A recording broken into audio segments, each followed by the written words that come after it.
By 1999, a time for new beginnings was approaching. A new century and a new term for President Mubarak. He had already ruled Egypt for 18 years.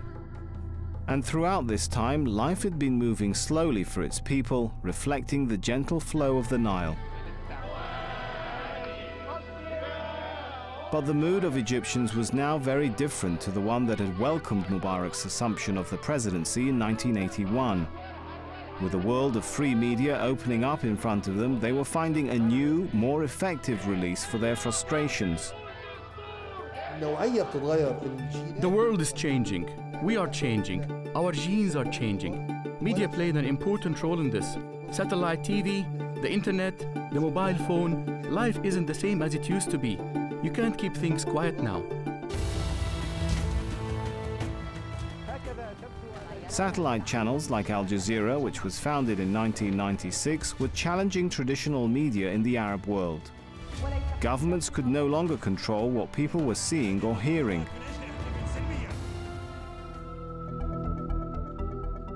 During a trip to Qatar in 2000, Mubarak asked to visit Al Jazeera. Shocked by the small size of the operation, Mubarak said sarcastically, "All this noise from this little matchbox?" After decades of no alternative but watching government-controlled media, Egyptians were being exposed to new perspectives on the world. We had the media revolution. No regime could stop this kind of development.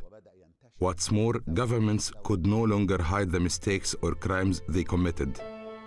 The printed press was also changing its form.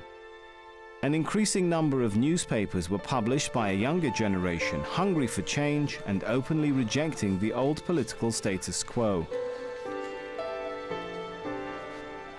The government allowed its critics some space during this period. Yet whenever objections were raised regarding freedom of speech, the authorities stressed that Egypt's record compared favorably to neighboring Arab countries. But some had higher aspirations. Why compare Egypt to Syria? Why not compare it to Sweden? Or is Egypt not worthy? Or Greece? Or is Egypt not worthy? And I'm demanding all my freedoms, not just some of them. So when I ask for my rights, don't ignore me or tell me you've got bigger problems to deal with, like people starving. So what do you want me to do to get your attention? Starve? Journalists kept pushing the boundaries to such an extent that criticizing the president became routine. Even though under the emergency laws, such criticism could result in imprisonment. Undeterred by this prospect, Abdul Halim Qandil published a collection of his most controversial articles in a book entitled Against the President. Criticizing the president is forbidden. The president is in charge of everything. He's the head of the military, judiciary, and the police. He hires everyone from the prime minister to the lowest government official, and he has the right to have them fired. The president is everything in Egypt. He can dissolve parliament and issue rules backed by law. To be fair, if all these powers are in the hands of the president, then we must be able to criticize him. Literary figures joined journalists in their increasing outspokenness.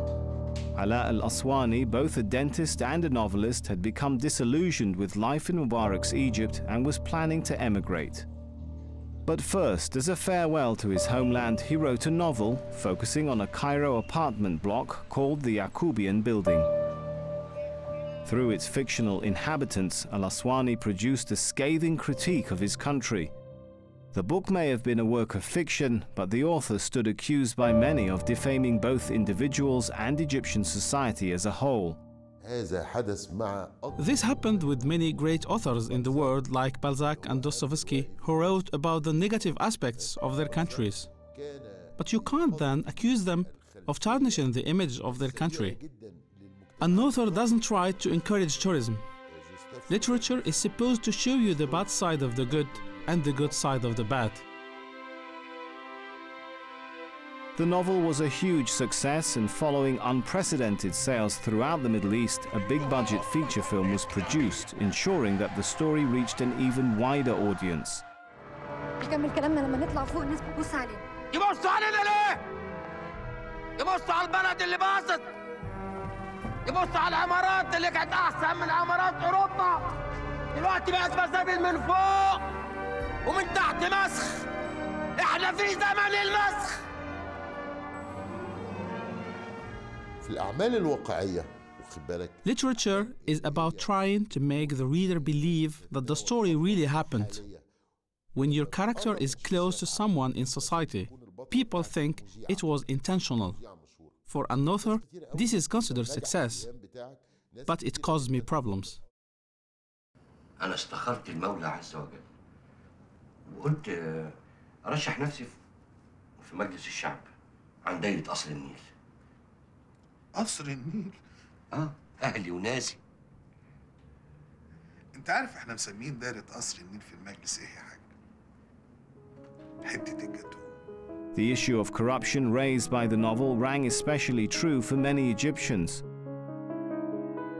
The sight of wealthy men joining Mubarak's ruling party, then becoming members of parliament and even rising to ministerial positions, started to become familiar to the Egyptian public. Some argue that such businessmen are perpetuating the very inequalities that have plagued Egyptian society for centuries. When there's a businessman or a capitalist in a direct governing position, he not only knows the market situation before others, he creates market situations. He makes decisions that affect the market, and his companies make use of this knowledge. This happened with some ministers, even if they overtly resigned from the boards of their corporations. But Ibrahim Kamel, a businessman and member of the ruling National Democratic Party, doesn't see any conflict of interest in this scenario. I don't believe that businessmen entering ministries is wrong in itself.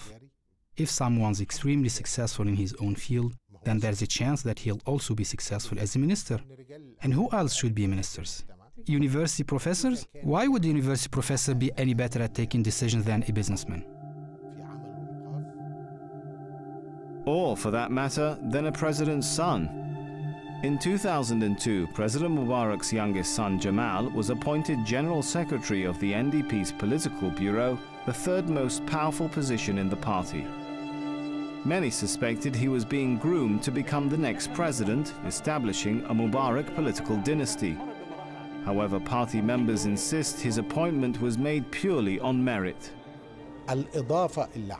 For anyone who's close enough to know, the addition that Jamal Mubarak made to the National Democratic Party has been good. The only problem is that this young man is called Jamal Mubarak, so everyone uses their imagination and links this to ideas of inheritance. I wish we would discuss what he has done, what he's doing, and what he can do. But to be suspicious of him just because of his name, no, it's not fair at all. But fair or not, Jamal Mubarak's influential position in the party was seen by many as a perfect illustration of the inequalities in Egyptian society, in which power is concentrated in the hands of the privileged few. And as the gap between the haves and the have-nots widened, it seemed that two nations were living side by side in Egypt. A majority which could only afford the bare necessities, and a minority living in the lap of luxury. The historic pact Egyptians had made with the government to stay politically inactive in return for economic and social stability was starting to weaken. The Egyptian revolts when he faces economic problems. Politics don't matter to him much. If you talk to a citizen about elections, freedoms, or democracy, he won't be that interested. But if you start talking to him about increasing prices, rent, or poverty, that's when he will concentrate and start getting angry. The Kifaya movement, created in 2004 by a group of intellectuals, took to the streets to say enough to Mubarak's presidency and no to the idea of inherited political power. Pressure was also growing from the outside. The Bush administration was causing friction in the previously smooth relationship between Egypt and the United States.